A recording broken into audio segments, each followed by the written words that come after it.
Originally, I was not hell-bent on making this video. I have consistently given my thoughts on Ubisoft, whether it is an hour-long critique of Valhalla or statements regarding the abuse and harassment claims from the past year. But with a new investigation coming out and shedding light on Ubisoft's lack of action in dealing with their internal cultural issues, I decided now was a perfect time to coalesce those thoughts and present them in a cohesive format so that together we can hold Ubisoft accountable.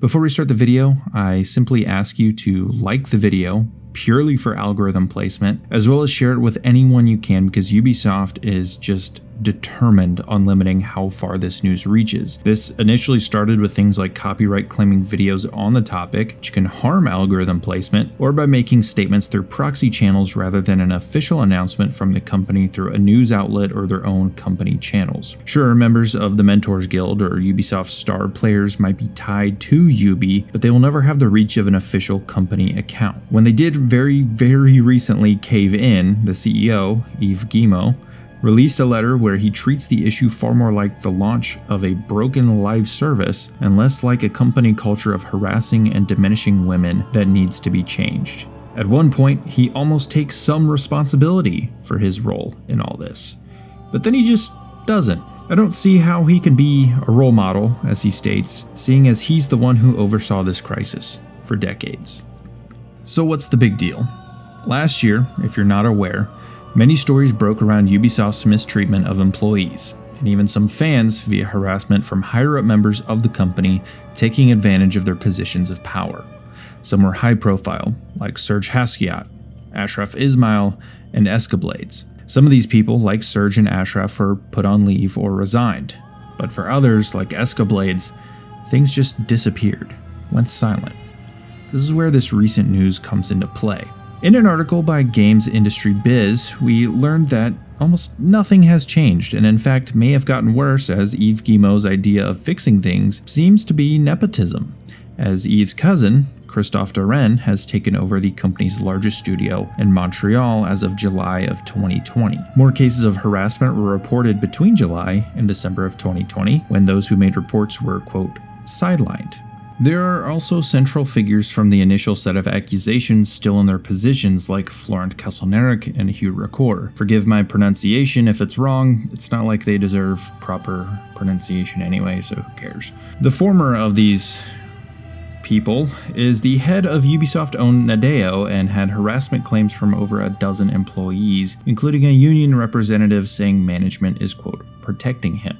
The latter of the degenerate duo, Hugh Ricoeur, stepped down as director of Ubisoft Singapore, but apparently is in a different role while remaining with the company. This alone is enough for me to never want to associate with Ubisoft ever again. Now, this is to say that I have had my own personal experience with the company, albeit a grain of salt compared to the absolute tsunami many of Ubi's victims have experienced, but I have gotten some taste of how Ubisoft higher-ups treat people. To keep it brief, as I made a full video on the subject, one that I will link down below, another Assassin's Creed fan and I were trolling each other on how we rank the games, me being of course the purist. If you've been following me for a while, you know how I feel, and them being a fan of the newer RPG games and disliking the older ones. I'm sure you can imagine how those kinds of things go, but to be honest, it was fairly lighthearted even for a place like Twitter.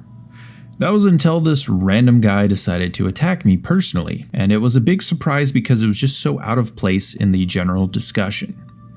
Turns out, surprise surprise, he's the senior scriptwriter for the Ubisoft Connect app.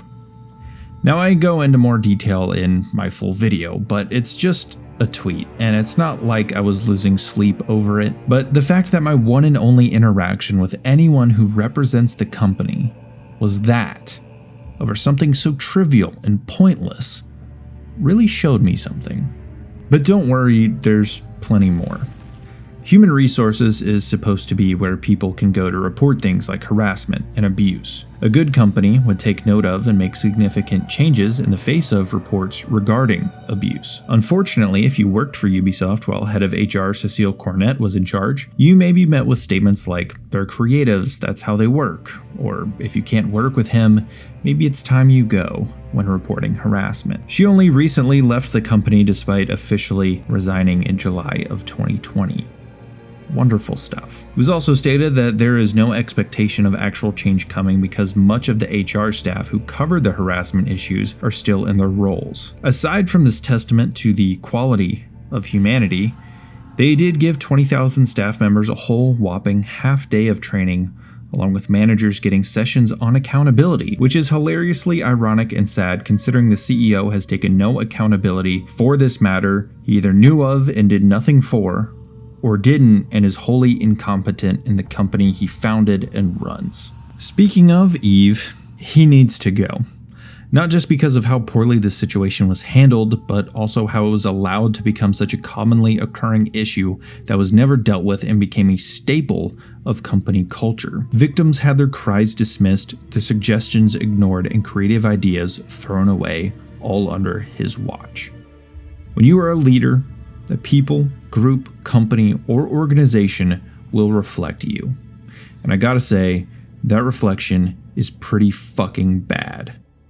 Now this reflects on the company's products as well. Ubisoft's titles used to be extremely unique, from the historical, stealthy, and sci-fi nature of Assassin's Creed, to the first-person survival adventures of Far Cry, or even the tactical squad-based shooter Ghost Recon, among many others. Ubisoft offered a lot of experiences to players. But as their popularity grew, so did their greed. Whether it is intentionally releasing a completely broken game like Assassin's Creed Unity, or the famed many Ubisoft downgrades, cracks the size of entire countries were beginning to show. Nowadays, Ubisoft games can be found to share features, whether it's drones, magic vision, or syncing an area to defog a map. A lot of them have something or multiple things in common, even if they don't really make any sense. Add this to the fact that every game they make now is an RPG light version of a formerly unique title, and you can see a company desperate to follow trends to collect a quick buck off of brand names. Actually, just kidding. I lied when I said that they were only making RPGs. That's ridiculous. They made a battle royale, which is definitely not chasing a trend in any kind of way. Within these full-price $60 games, you can see their new design philosophy as well. It's called Give Me Your Wallet. Are you a person who has any obligation outside of the new Assassin's Creed? If the answer is yes, then we have a solution for our intentionally horribly balanced game that makes it a slog and a grind fest.